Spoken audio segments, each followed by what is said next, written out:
Selamat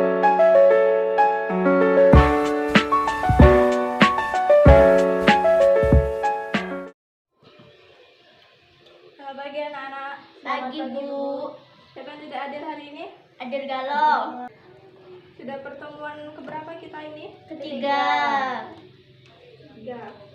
Pertemuan kita kali ini adalah mempelajari periode sastra 1900 sampai 1933. Ya, Bu. Sebelum memasuki materi tersebut, saya akan menjelaskan apa itu sejarah sastra. Sejarah sastra adalah cabang ilmu sastra yang menyelidiki perkembangan cipta sastra sejak awal pertumbuhannya hingga perkembangannya sekarang. Di dalam periode sastra 1900 sampai 1933 terdapat bacaan liar dan balai pustaka. Yang kedua sajak-sajak Yamin dan Rustam Effendi, dan yang ketiga ada balai pustaka dan tokoh serta sajak-sajaknya. Yang pertama ada bacaan liar dan balai pustaka. Istilah bacaan liar sendiri pertama kali diucapkan oleh Ringkas pada tahun 1914 untuk tulisan-tulisan kaum pergerakan, baik berupa novel, roman, puisi, artikel, maupun buku pemikiran. Pada waktu itu, pemerintah Belanda merasa khawatir terhadap bacaan berupa surat kabar dan karya sastra.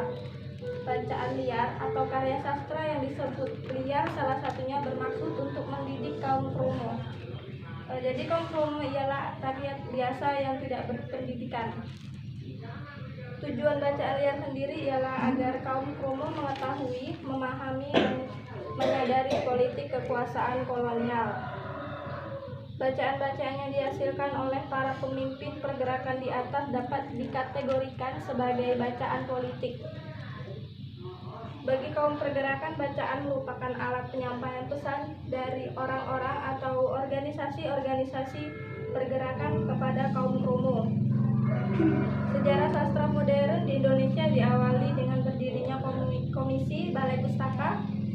Balai Pustaka didirikan oleh pemerintah kolonial Belanda pada 14 September 1908. Komisi ini pada awalnya dibentuk untuk menanggulangi bacaan liar yang beredar di masyarakat, baik bentuk surat kabar maupun cerita-cerita tulis yang membahayakan pemerintah di kolonial Belanda.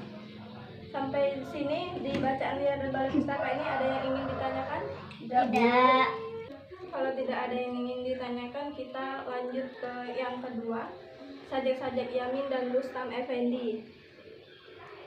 Muhammad Yamin dilahirkan di Sawah Lunto, Sumatera Barat pada tanggal 23 Agustus 1903. Beliau menulis puisi dan lakon yang latar belakang sejarah serta menerjemahkan karya asing. Dua buku puisinya masing-masing terdiri dari satu judul. Yang pertama Tanah Air yang diterbitkan pada tanggal 9 Desember tahun 1922 berupa manuskrip di Pusat Dokumen Hadi Jasin di Indonesia. Yang kedua Tumpah Darahku pada tanggal 26 Oktober 1928. Kita masuk yang kedua, yaitu Rustam Effendi. Rustam Effendi lahir pada tanggal 13 Mei 1903 di Padang, Sumatera Barat.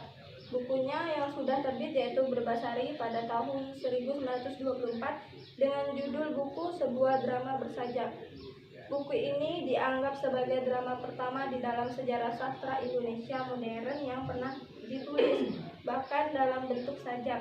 Dan yang kedua, Percikan Perenungan pada tahun 1926, yaitu dengan judul Sekumpulan Puisi.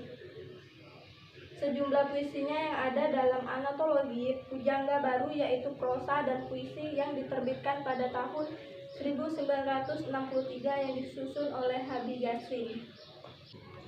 Sampai di sini ada yang ingin ditanyakan di sajak-sajak Yamin dan Rustam Effendi? Tidak, Bu. Tidak. Dan selanjutnya kita ke balai pustaka dan tokoh serta sajak-sajaknya. Pada angkatan balai pustaka ini begitu banyak pengarang yang mengungkapkan perasaan melalui karya-karyanya.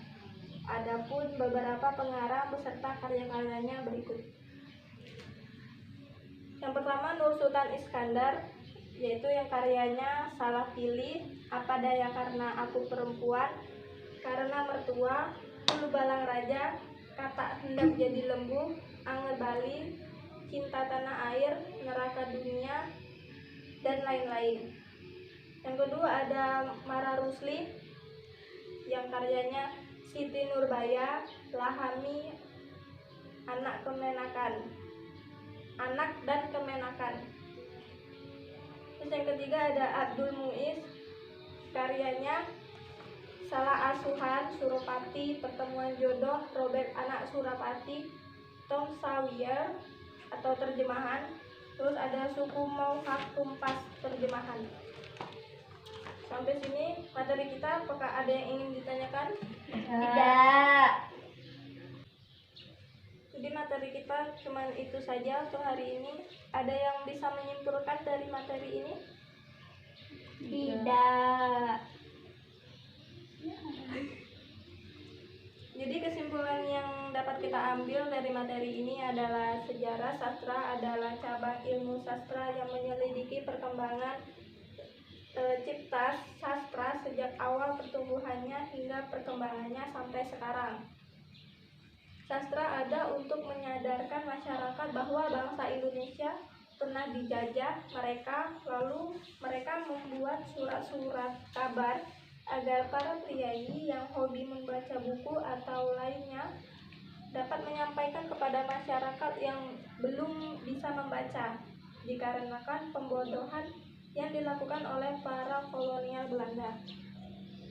Jadi itu kesimpulannya dari materi ini. Mungkin sampai sini saja. Waktunya juga sudah habis. Kita akhiri dengan bacaan hamdalah. Alhamdulillahirabbil alamin. Jadi saya tutup. Wassalamualaikum warahmatullahi wabarakatuh. Waalaikumsalam warahmatullahi